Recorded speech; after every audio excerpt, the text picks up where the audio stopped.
About 6 months ago, I was given this iPhone 13 for free, and ever since it's basically just been sitting on a shelf. This iPhone 13 originally belonged to my dad, and as you can tell, it's been through quite a lot.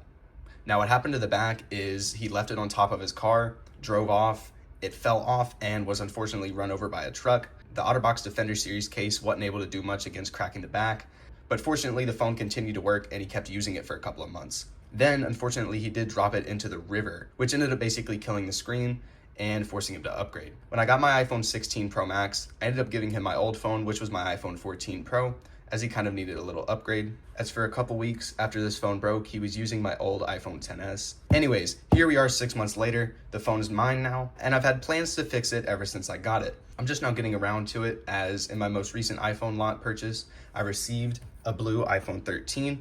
I was originally planning to use this housing to fix up this iPhone, but because of these cracks down here, I decided for relatively cheap, I can go on eBay and get myself a housing that isn't cracked. So that's what I plan to do. I was originally planning to keep this phone blue, but I was having trouble finding some blue housings and decided that I might as well make it white. I've never owned a white iPhone 13, and I might as well go ahead and mention that after I fix this phone, I plan on giving it to my mom as she lost her iPhone SE3. The white seemed like a nice color. It wasn't too bright and would fit a lot of cases, so I went ahead and ordered a housing for it.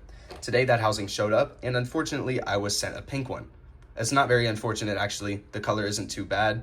The only unfortunate thing is that it's missing the ringer switch and the SIM tray.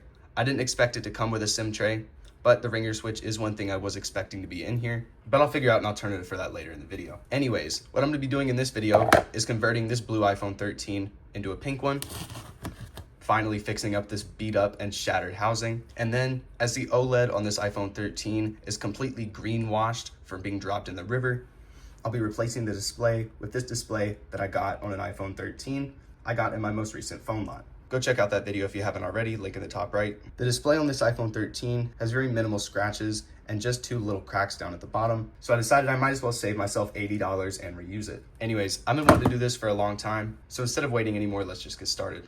Alright, so I'm just going to start off by going ahead and opening up this iPhone 13, go ahead and remove the major components like the logic board, the battery, the dock connector, the cameras, and then after that I can get to removing all the tiny parts.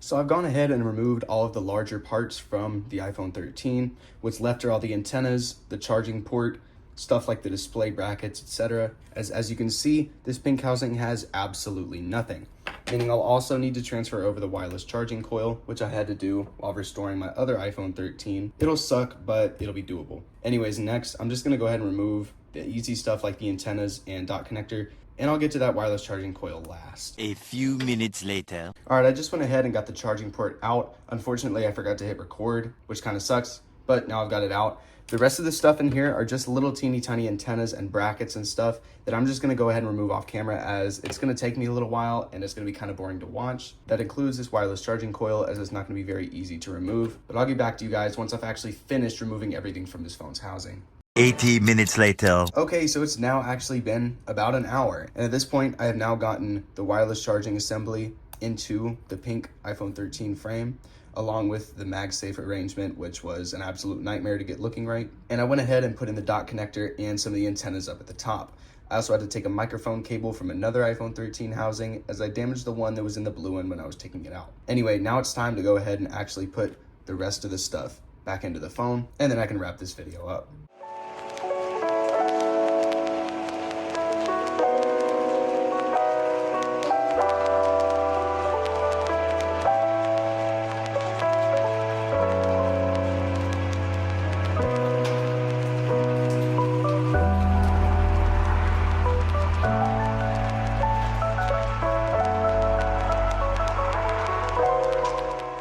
I have now finally completed the process of swapping all the internals from the old iPhone 13 housing into the new pink one.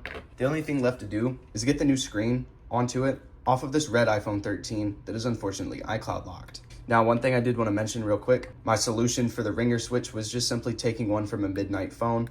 I was trying to judge what color mute switch I should put in here. I had the option between blue, black, or red, and I ended up going with the black as I thought it would end up looking the best out of the three.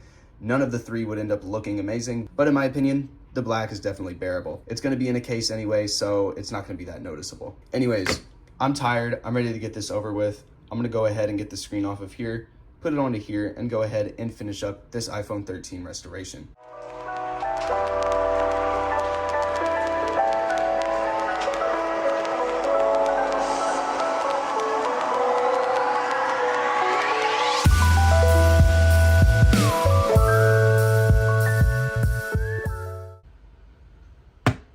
So it's actually been 3 days now. Uh-oh, that's my fault. But anyways, we now have the finished result. Let me go ahead and pop this case off. Here we've got the back. I didn't used to really like this pink color on the iPhone 13, but after actually holding it in my hand and seeing it in my room and putting it in a case of mine, I actually have started to really like it. This is one of those colors that is just really hard to show on camera. There's not much that's really easily comparable to it. Some things that some people may be able to recognize compared to it are a white iPhone XR or a silver iPhone X, as you can see right here. It's got a little bit of a hue to it. It's not much. Honestly, not a bad color. I don't know if I prefer this over the Starlight or not, as I haven't seen that in person either. Anyways, I've gone ahead and gotten a tempered glass screen protector installed. This is not a cheap AliExpress one. This is actually one directly from Phone Rebel, one of my favorite case brands. I use a Phone Rebel Gen 6 case on my iPhone 16 Pro Max. This is the older version of the case without the camera control button. I think it's safe to say I like their cases. With the screen protector installed, the cracks at the bottom are still very slightly noticeable, but it's not that bad. The scratches on the screen are much less noticeable than they previously were, which is nice. Of course, we still got that black ringer mute switch, and I went ahead and opted for a black SIM tray to go along with it, as I didn't have a pink SIM tray, and I think blue would have looked a lot worse. Anyways, this is a 128GB iPhone 13 that was originally blue. Kind of funny, the phone is still named iPhone 13 Blue from back when I got it, keeping track of iPhones in my iCloud. As you can see, it's a 128GB model and it's carrier unlocked. Perfect situation for a phone that you're gifting to somebody. Now, under parts and service history, we still have a pop-up to go ahead and continue configuring the new display. We'll go ahead and restart and finish repair. We'll go ahead and give the iPhone just a moment to restart. Here we are at the repair assistant. We'll go ahead and continue. Wi-Fi auto connected. We'll go ahead and continue. Go ahead and agree. As you can see, the display is detected as a genuine Apple part. We'll click continue. Now I can go ahead and restart the iPhone, and we can go ahead and check once it restarts if True Tone is back and the display is acting as normal. The iPhone 13 is now restarted. The first thing I noticed immediately was the display looked brighter and almost more fluid. Now, something I noticed with my iPhone 15 from my last video, after I finished configuring the display, it just felt like the phone almost ran smoother. Anyways, we'll go ahead and confirm in general about parts and service history. The display now shows as used and actually doesn't even have a date of repair. Of course, we have True Tone back and the peak brightness has been restored, of course, along with the auto brightness feature. The next steps will be to just go ahead and erase this iPhone, pick out a case for her, and then it's time to go ahead and surprise her with it. She's been without a phone for a little bit now, and I think she's kind of tired of it, so I'm really excited to get to give this to her. Anyways, I hope you guys enjoyed watching this video. This was a difficult one to make, but at the same time, it was pretty fun. I've been wanting to fix up this blue iPhone 13 for a while, and it was nice to get to finally see and own a pink iPhone 13, even if it's only for a couple of days. Anyways, I've been making this video for too long now, so thank you guys so much for watching. And if you're new here, please consider hitting that subscribe button, as of right now, only 7% of my viewers are actually subscribed to my channel. So if you're new, please hit that subscribe button, as it'll really help me in reaching my goal of 9,000 subscribers. In my last video, I was asking you guys to help me get to my goal of 8,000, which you absolutely crushed, which is absolutely unbelievable. Thank you guys so much for this. I really can't believe the amount of growth my channel's been going through recently. This is what I had as a dream as a kid, and it's finally starting to become true. One last thing before I go, I can't forget about channel memberships. Huge shout out to these 6 members. I'll leave a link down in the description to all 6 of their channels. And for those who didn't know, yes, I do have channel memberships. If you'd like to become a member, it's only $1.99 a month. You'll get these cool badges next to your name and get to help me make videos like this. Link in the description if you're interested. Anyways, I've been yapping enough. I think you guys are done watching too. So comment, like, and subscribe, and as always, peace out, guys.